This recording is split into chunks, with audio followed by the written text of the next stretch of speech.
paano alisin ang wrench icon sa dashboard mo.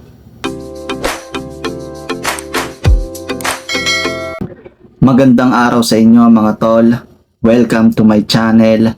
Ako nga pala si Ivan TV. Sa video na ito, pag-uusapan natin kung paano nga ba alisin ang wrench icon sa dashboard mo.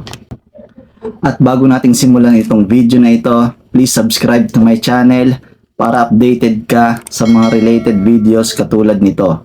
At simulan na nga natin mga tol. So una nyong gagawin, turn on the key. Ilagay nyo po sa on. Then, ibalik nyo po sa ACC. Then, kapag naibalik nyo na po sa ACC, i-press nyo lang po yung button na ito, yung kulay itim. I-press nyo lang po ng 3 beses hanggang mag-blink po yung wrench icon. Tapos, i-press nyo ulit. Hold press lang po hanggang lumabas po yung clear. At kapag lumabas na po yung clear, i-press nyo po ulit ng 1 beses at tapos na po ito. Mawawala na po ang wrench icon sa inyong dashboard. At ganun lang nga kadali mga tol ang pag-alis ng wrench icon sa dashboard mo.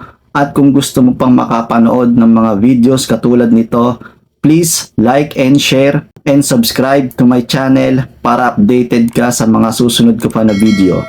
Keep safe and drive safe.